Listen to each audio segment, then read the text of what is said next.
இன்றைக்கி வீடியோவில் நம்ம முள்ளங்கி நண்டு மசாலா எப்படி செய்கிறதுன்னு பார்க்கலாம். இது நம்ம சாதம் மற்றும் தோசை, இட்லி, பூரி, சப்பாத்தி எல்லாத்துக்கும் சாப்பிட்லாம். நம்ம இதுக்கு தேவையான பொருட்களை பார்க்கலாம். இப்போ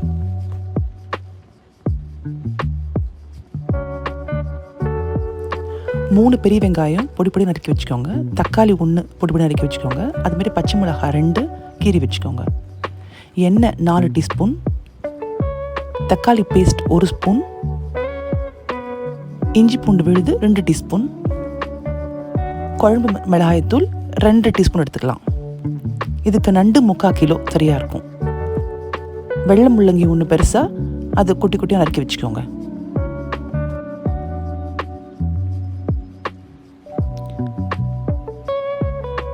தேங்காய் சாந்து 1/4 கப் அரைச்சி வச்சுக்கோங்க. பெருஞ்சீரகத்தூள் 1/2 டீஸ்பூன்.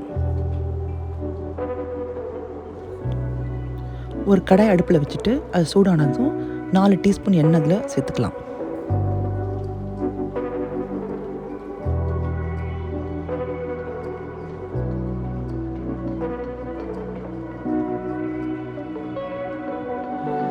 எண்ணெய் காஞ்சதும் அதில் நறுக்கி வச்ச வெங்காயம், பச்சை மிளகாய், தக்காளி பழம் போட்டு நல்லா வதக்கி விடலாம்.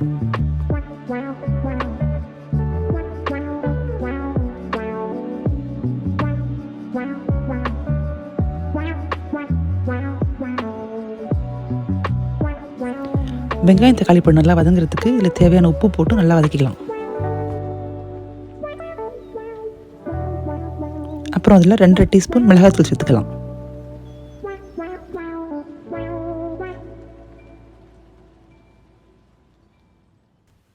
வெங்காயம் தக்காளி நல்லா வதங்கட்டும்னு பார்க்கலாம்.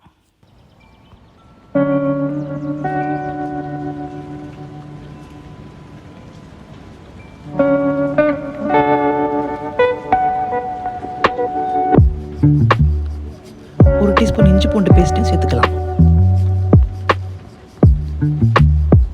வெங்காய தக்காளி பழ சாந்து நல்லா வதங்கினதும் அதில் 1 டீஸ்பூன் தக்காளி பேஸ்ட் சேர்த்துக்கலாம்.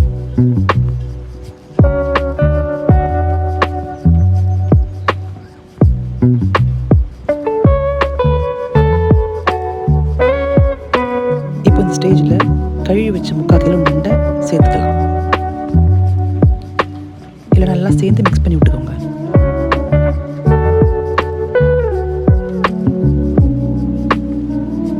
இப்போ குட்டி குட்டியாக வெட்டி வச்ச வெள்ளை முள்ளங்கியும் இல்லை சேர்த்துக்கலாம். திரும்பவும் எல்லாம் ஒன்றா சேர்ற மாதிரி நல்லா மிக்ஸ் பண்ணி விட்டுக்கோங்க. இதில் ஒரு 1/2 கப் தண்ணி சேர்த்து ஒரு கிரேவி பதத்துக்கு கொண்டு வந்துருங்க.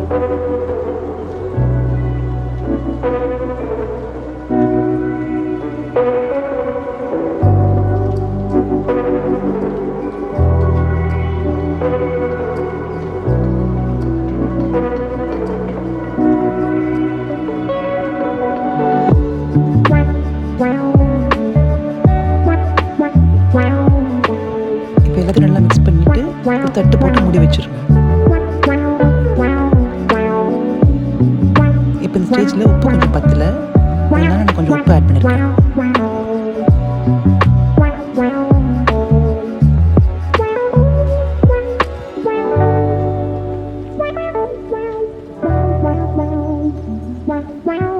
இப்போ இந்த கிரேவி எல்லாம் சேர்ந்து வர மாதிரி நல்லா மிக்ஸ் பண்ணி விட்டுக்கோங்க.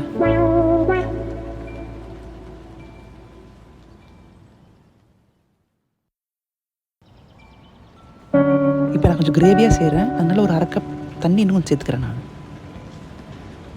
ஒரு 10 to 15 நிமிஷத்துக்குள்ளே நண்டு நல்லா வெந்துடும்.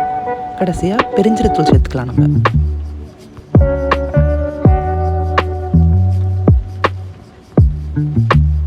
இப்போ ரெடி பண்ணி வச்சது 1/4 கப் தேங்காய் பேஸ்ட்டு இதில் சேர்த்துக்கலாம்.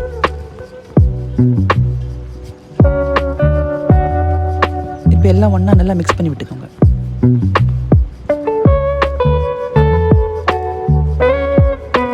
இந்த நண்டு கிரேவி சாதம், மற்றபடி இட்லி, தோசை, சப்பாத்தி, பூரி எல்லாத்துக்குமே நல்லாயிருக்கும்.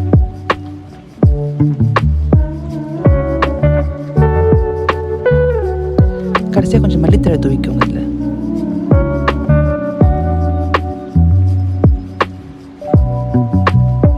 இப்போ நம்மளோட நண்டு முள்ளங்கி மசாலா ரெடி ஆகிடுச்சு. இந்த வீடியோவை ஃபஸ்ட்லேருந்து லாஸ்ட் வரைக்கும் பார்த்து எல்லாருக்கும் நன்றி நன்றி நன்றி.